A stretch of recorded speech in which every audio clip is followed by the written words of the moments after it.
Welcome to We Build Great Apartment Communities, the only show dedicated to the process and strategies for transforming apartment buildings to thriving communities. I am your host, John Brackett, and welcome to the show.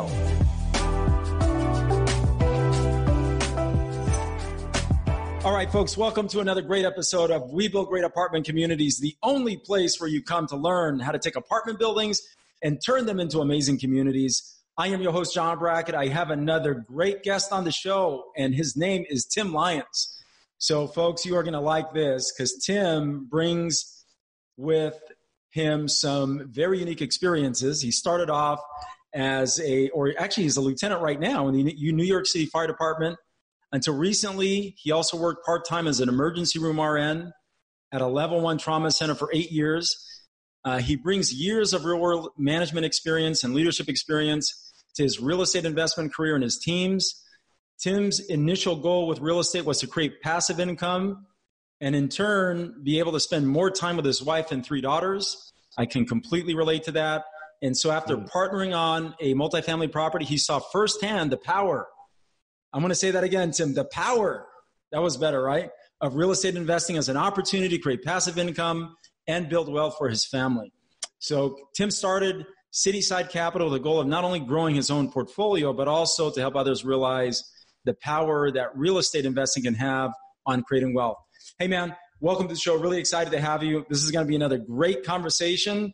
And, man, I'm really excited to get into the conversation of leadership because I think it's an under-discussed skill set in almost every business, but, man, more so, I think, in real estate and in, apartment building investing. So, man, I would love for you to start by sharing your background, man, sharing your story.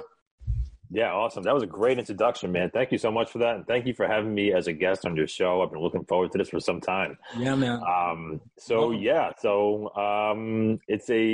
Listen, each one of us has a unique journey. And I just love talking about my journey because it's one of those stories where, I found so much value listening to other people's stories. And now I feel blessed and grateful to be able to share mine and hopefully have some transference for some of your listeners.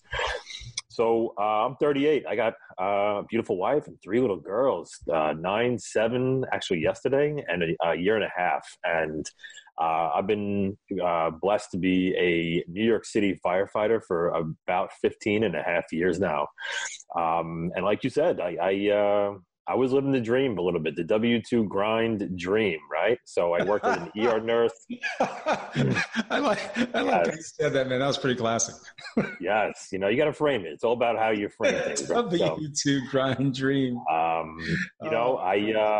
As a firefighter, a lot of guys, I would say the majority of guys who are professional firefighters, because we work 24-hour shifts, they work a second career. Sometimes people just do hourly type jobs, and other guys are professionals. Other guys own their own businesses. So, walking in on day one as a probie, I was like, wow, I better step my game up. Everybody else, does something. So I did a ton of odd jobs, helping guys out, this and that. But then I realized that I need to do something. So way back in college, I was pre-med for about 15 minutes. So I actually really enjoyed the medical field. Classic, man. And so I decided to go back to nursing school while working full time, while married, and I had a brand new baby, right? But my wife knew, I was going to crush it, and I did. And then, I got a job, and listen, I had a great experience because, at the end, being in the helping professions, a firefighter or a nurse, it's a true impact. Maybe not every minute of every day, but there's a true impact in what I'm doing every day. And that provided a huge amount of, fulfillment. And, it was a great way to make a living. And, until one day I just said, you know what, there's got to be something different. I'm missing something here. I feel a touch underemployed, and, I had that dream of being a doctor at one point, and that just didn't work out. And, but I just knew there was something out there. And I've always been like a finance buff and read the Wall Street Journal and followed, stocks in the stock market and always interested in real estate. And I had that destination fallacy or that arrival fallacy of, one day, John, I'll be a real estate investor. One day, maybe when I retire, I'll start, doing this and I'll start doing that. And like, unfortunately, I feel like a lot of people, just like myself, like fall into that trap. And then, without thinking and then taking some action, some people call it massive action, right? People just they trudge along, and I just knew that wasn't for me. So that's kind of how the beginning of how I got into real estate. And my journey so far has been one that's been very quick, and it's been the ride of a lifetime so far. So very quickly, March of 2020, I got into the commercial multifamily space only after I bought a 3-family property here locally 4 months prior. So November of 19, I bought my first property. I partnered with it. I had to do a minor rehab. I did the work myself, tons and tons of work. I guess I didn't realize how much work it actually took, put a new roof on, siding, rehab, floors, painting, everything. It was a great experience, but it taught me very quickly that I was looking to do this to create passive income, and that was not passive. However, being the landlord, doing the work, managing some contractors, I was enjoying the ride. But I was going to run out of capital if I did one more purchase like that. I wasn't exactly in the mindset that I was going to be able to raise capital to purchase 100-year-old wood frame, balloon frame construction properties. I just didn't think it was a scalable model. I've done it. Right. So, listening to podcasts, taking in an insane amount of content, I was actually a little bit scared about multifamily, right? It was spreadsheets, and it was cap rates, and it was net operating income. And I was like, wow, that just sounds like so high level. I don't know if it's for me.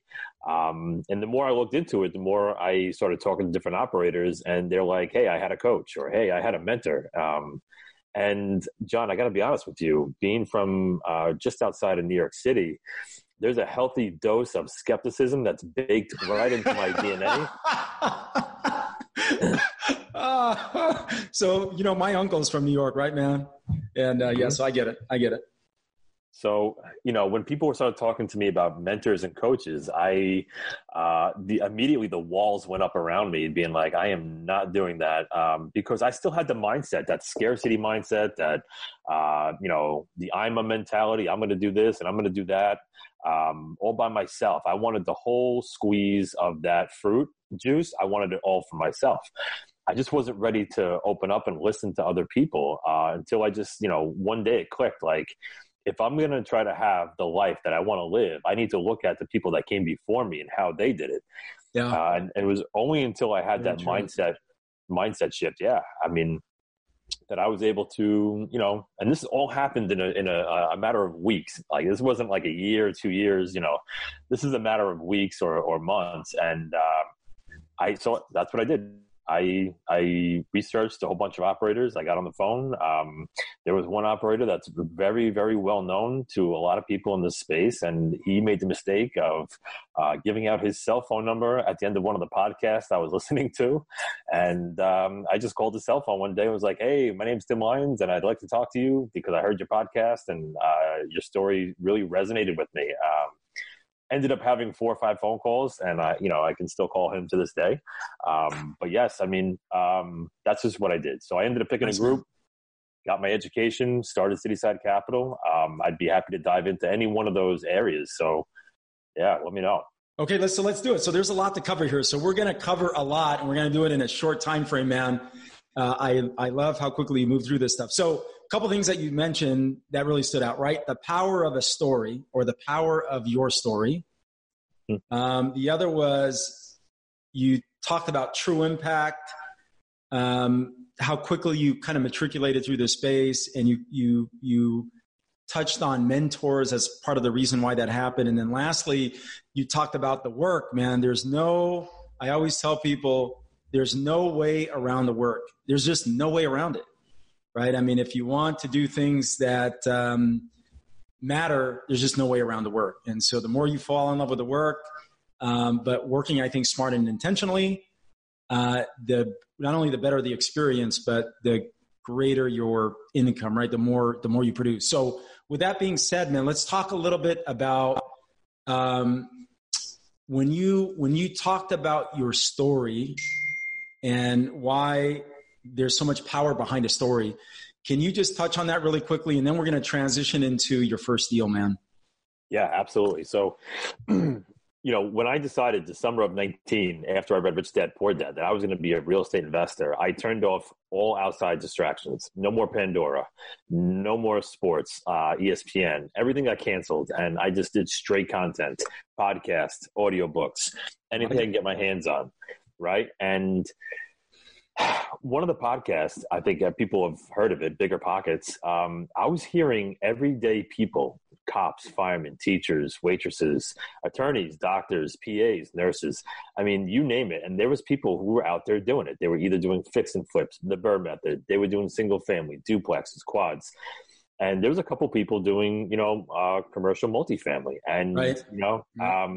Just hearing their story and applying it to my own life, saying to myself, listen, if this person can do it, so can I. I mean, what is holding me back that I can't do what that person just told me their story with, I think there was a lot of power in hearing other people's journeys and their stories and then applying it to my own life and I'm realizing I wanted to be where they were. So then deconstructing it and working backwards and saying, how do I get there? For sure, man. For sure. So, man, I really like that, right? I like what you said about that because I think oftentimes what we need as human beings for us to be willing to step out, not always, but many times, is an understanding that, you know what? I see myself in that possibility, right? All we're really searching for, I think, let me speak to myself, is anytime I pursue something, it's the recognition that, you know what, there's a possibility there. All I need is a possibility, right? And understanding that there's a window there that I can see that matters. And at that point, you can make a decision whether or not to pursue it. But very difficult to do that if it's not real or relatable, right? So yes, and if I could just jump in 2 seconds, what you exactly just alluded to is what, I think a lot of people fall into. Like, I can see a doctor and say, if I want to be a doctor, I can go to medical school and do a residency and become a doctor. If I want to be an attorney, I can go to law school and I can do that. But when it comes to being an entrepreneur, sometimes the road to being an entrepreneur just isn't that clear, right? And everybody's journey is a little bit different.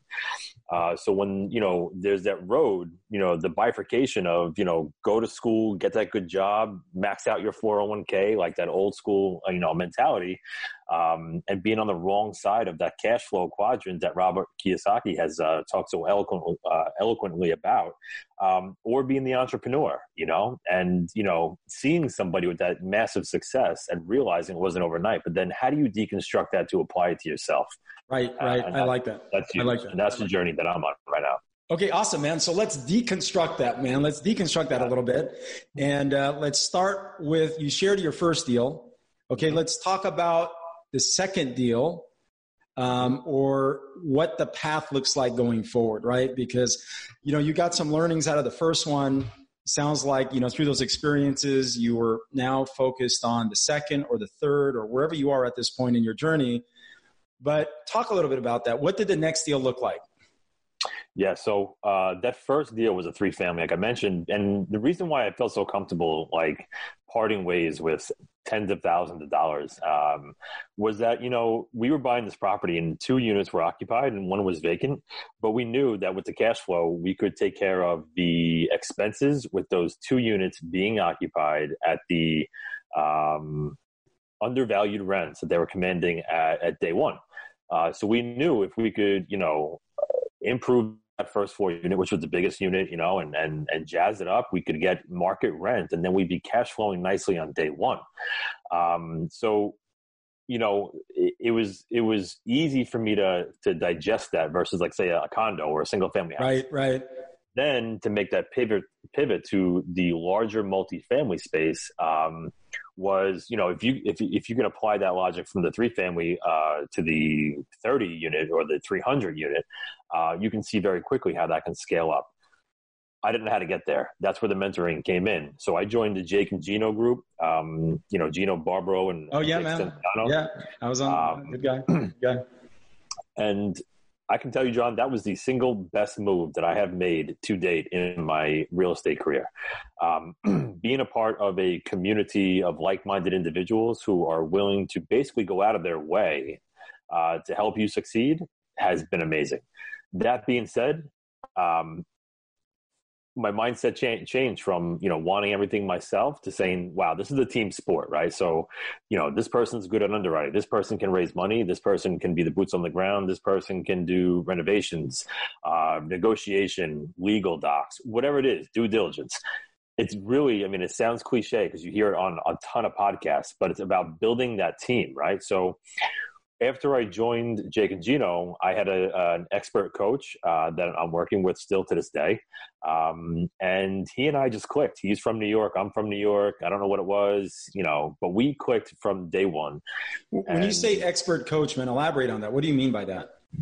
So when you join a community like Jake and Gino, you get, you're paying for certain things such as education, mentorship, right. Community, but they assign you, they have a couple of different expert deal coaches, they're called, guys and gals who have been in the business for, they're very experienced. They have many deals under their belts, and now it's their turn to give back and, help the younger generation of entrepreneurs. Right. So they'll help you with underwriting, negotiation. Basically whatever comes up, you hop on the phone with your coach and, you can work through it. They also have accountability coaches, people, that you can talk to about systems and processes and, stuff like that. So my deal coach was an experienced syndicator with properties mostly in the Atlanta market.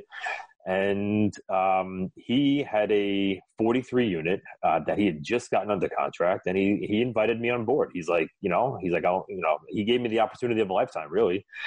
To kind of see the syndication process from the back end and to be involved as a general partner. And when you want to talk about an education, learning by doing is the name of the game in real estate, right? So that's it, man. That's it. So what has been some of the greatest lessons that you've been able to extract from, that whole learning is doing mindset? You know what? You need reps, right? It's like anything else. You want to be a physically fit person, you got to get into the gym and do your reps. You want to have a nice jump shot, you got to take 500 jumpers a day. You want to be good at multifamily, you need to get the reps in underwriting, in learning the market, in knowing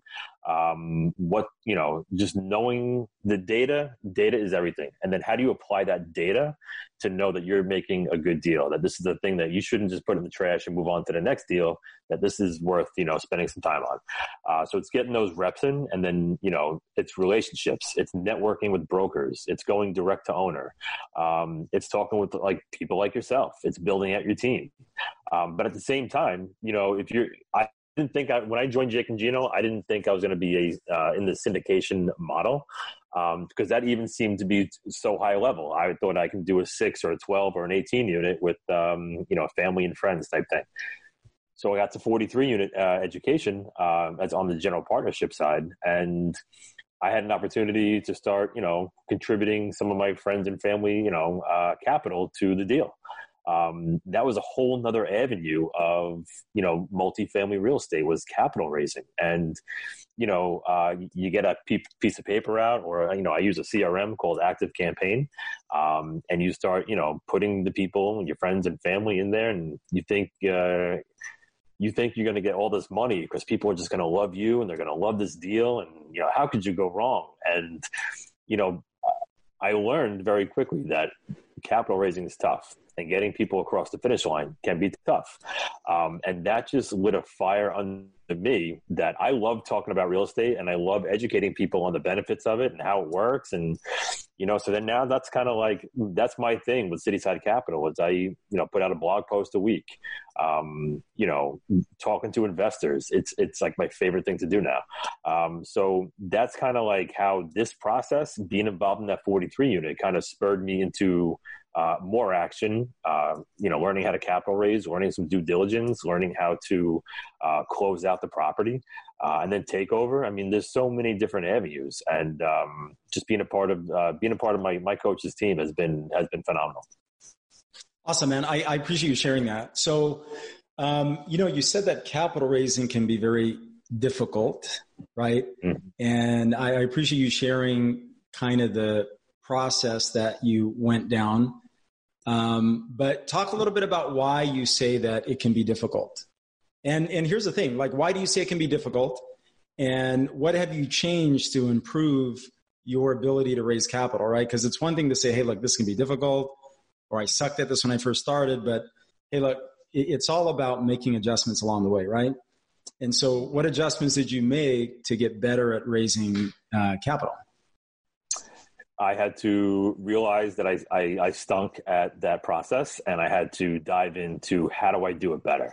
And what I really came away with from that intense education, from talking to multiple operators, reading books on it, podcasts, everything, was that it doesn't really matter about the deals so much as it matters about you. Like me, it matters about me, the operator, right? People need three things for you to raise money from them and get them across the finish line. And that's, they need to know you, like you, and trust you, right? If they know, like, and trust you as a person, they think that you're going to be a good steward of their capital, and say and do what you say you're going to do, then that's how you're going to raise money. If you just start hitting people with 8% preferred return and equity multiple of this, and, cash on cash and 5 to 7 year hold, I mean, they're going to be like getting kicked in the teeth like the whole time. And you know what? A confused mind says no, every single time. So, being able to learn that there's a way to approach the investors, there's a way to talk about investments, there's a way to get people comfortable. And I read a book called The Story Brand by Don Miller, and I actually read it 3 times in a row. Good book, man. Right? Because I had to learn it's not about me. It's not about the deal that I'm working on, so much as it is about the journey of the investor. It's bringing them on this journey. So what I started doing was I started putting out a blog post, because, as much as I know about real estate in my short time, you can't assume anybody else does. I mean, people are busy, right? You got jobs, kids, coaching teams, whatever you're doing, you're busy. Everybody's busy. And some people, as much as they want to invest, they want to be in real estate, they have that destination fallacy, like I talked about earlier, they don't take action. And education is the antidote to inaction, right? So if you can educate your investor base by giving them easy blog posts to read, breaking down what a syndication is, how does it work? What does a sponsor do? What is a general partner versus a limited partner? What is an equity multiple? And just in plain terms, talk about these certain anatomical parts of the syndication process. I've gotten an insane amount of great responses, and I've been able to raise more money. Sure. Because in 2 weeks, we're closing on 144 units in Greenville, South Carolina. And I'm a co-GP along with my brother and a couple other groups.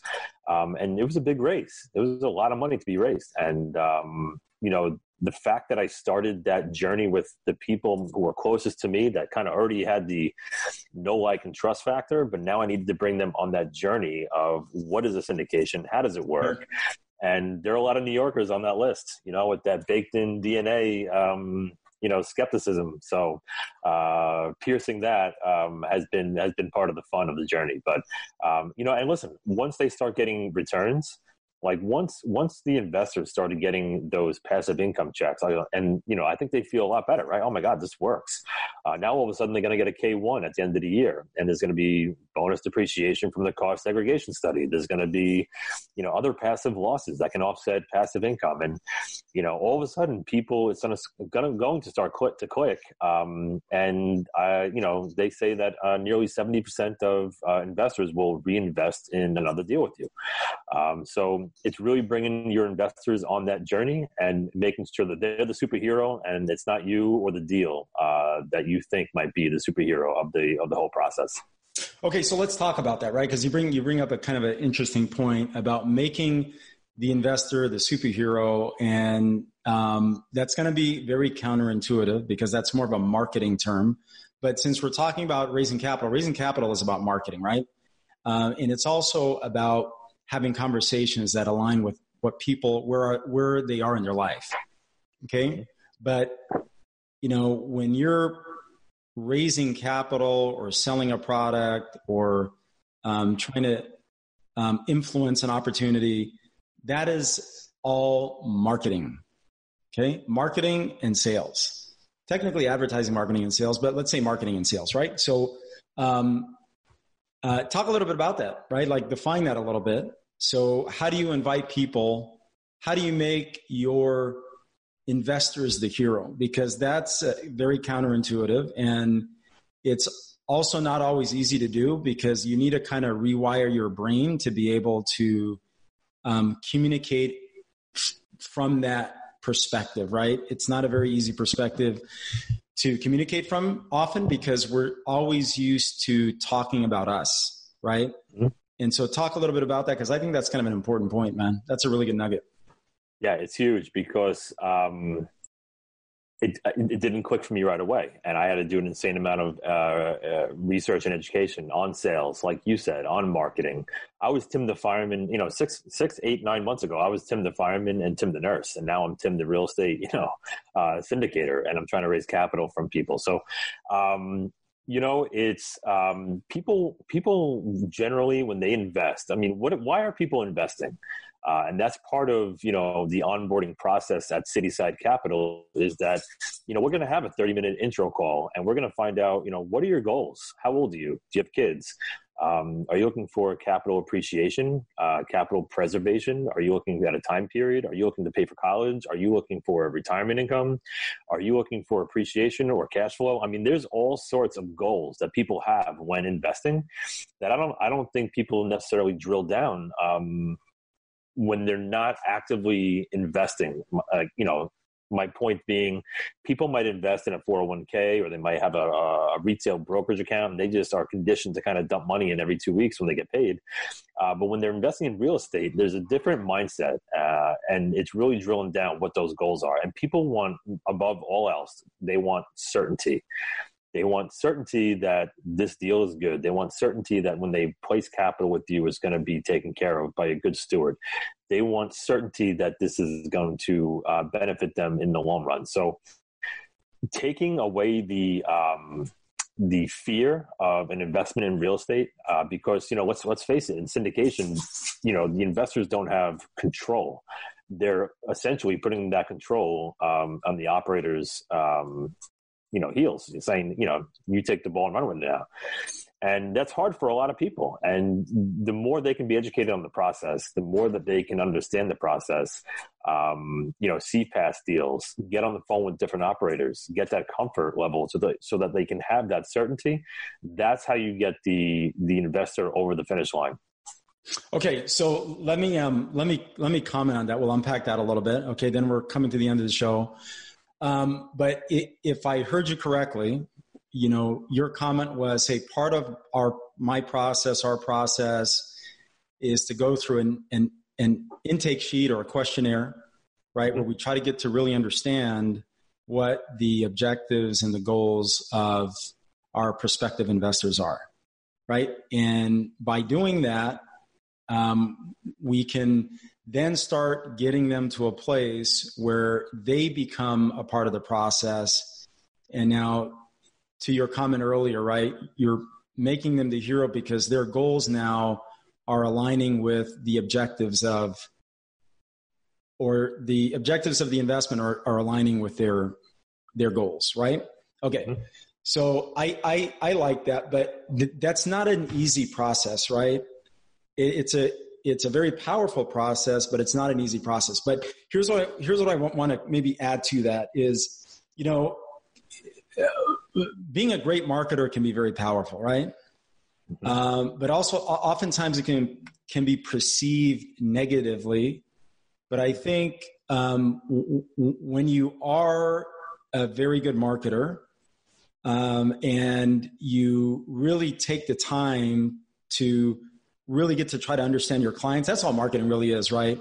It's you or me or everyone else out there just really taking the time to understand what your clients' needs are and doing that in a way that enhances that experience along the path to purchase.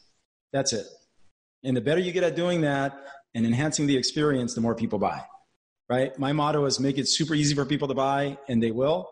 And then you have to execute, right? And so along that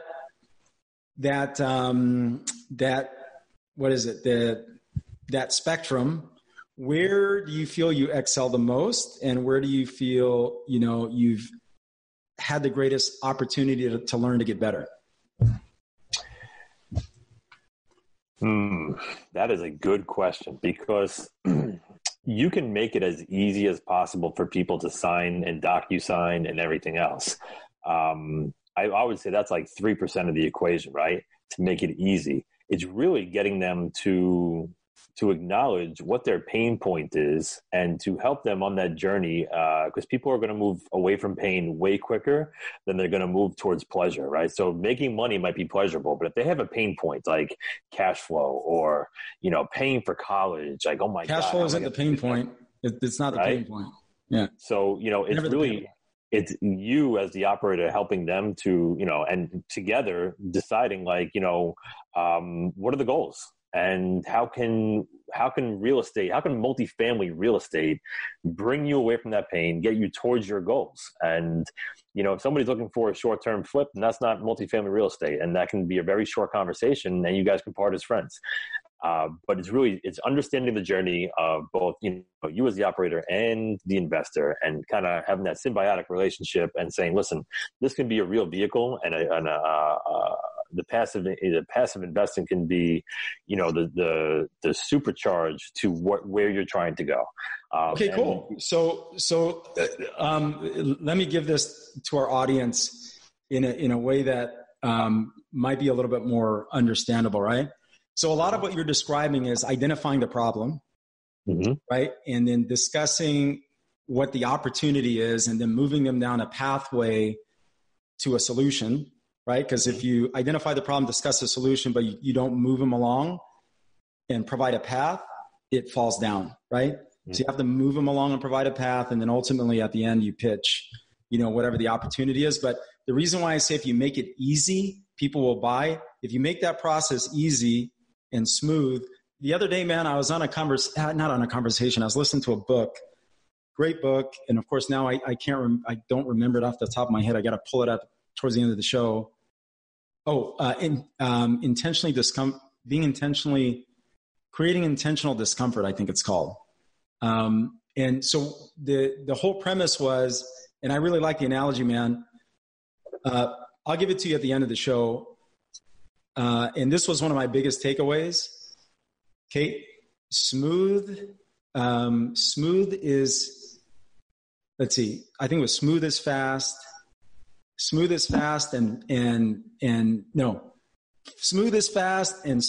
fast is smooth. I think I butchered that, but the point there being is, it'll come to me. The point there being is,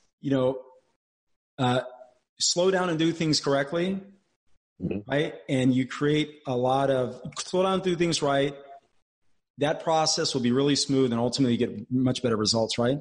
And so I think that's what you described, man. And that's why I wanted to spend a little bit of time on this, because I think you hit like a really big point that's not discussed a lot in this space, because capital is really important. And I think the better we are at helping people solve problems, and giving them a path to get to the finish line, it makes it easier for everybody to engage in the process, And so I thought that's a great point, man. And I'm glad we spent some time on that, brother. So, hey, man, I really appreciate you being on. We are approaching the end of our show. And Tim, you've been a great guest, man. Really grateful to have you on. And I'm really excited for your success. And I want to wish you continued success. And I know the next time that we talk, you're going to be doing even bigger things than you are today. And so for that, man, I want to congratulate you. Also, thank you for your service, man. Oh, my pleasure. Out there in the markets. Really appreciate you for that, man. I know it's not an easy job, but it's easy to commit to something that you love, right? So for that, man, I want to thank you for that. And what is the best way for people to find you, bud? Yeah, you can check out our website. It's citysidecap.com. And my email is simply tim@citysidecap.com. I'm on Facebook and I'm also on LinkedIn. And it may take a few days sometimes, but I do my best to get back to everybody. And I love to talk if that's not apparent. So let's hop on a call. Hey, it's all good, man. Let's hop on a call. Yep. Hey, so here's the quote. Slow is smooth and smooth is fast. Got it. And that was a big takeaway for me. And I'll share the book at the end of the show. But hey, bud, what is the one question that you have for me that you think would add some value to our audience, since I've been asking you questions for, a good 40 minutes here? What is your best morning routine situation that you got going on that sets you up for the day for success? Yeah, man. So I'll give you what I did this morning. This is typically my day. I get up at 4:30, get my coffee going. That's kind of a habit that my wife got me into because she loves coffee. I never was a big coffee fan, but after 23 years of marriage and me waking up and making coffee for her, started smelling it, then tasting it. And so now I like coffee. That's the first thing. Let's see. I did that. Then I start and I got into some journaling. Really more of a kind of a pre-plan for my day. I plan out my day after that. Mm-hmm. And then after I did that, man, got into a workout. And after my workout, I had a green smoothie. And then I was ready, man, to light it up. That's what my day looks like almost every morning. Love that. Thank you for sharing that. I think it's so powerful sometimes. I love to ask people because I was never a morning person until very recently. So and it's changed my whole world. So thank you for sharing that. Anytime, buddy. Hey, man, I want to wish you continued success, man. Thanks so much for being on. I look forward to our next conversation. And man, I want to wish you continued success. Thank you again. Awesome. Thank you for having me. Thank you, brother. Clarity of purpose creates our greatest competitive advantage. When we transform apartment buildings to thriving communities, we improve how people live and create assets with high profit margins. Don't forget to subscribe, like, and share this up with a friend. I'm John Brackett, bringing you things you can implement right away.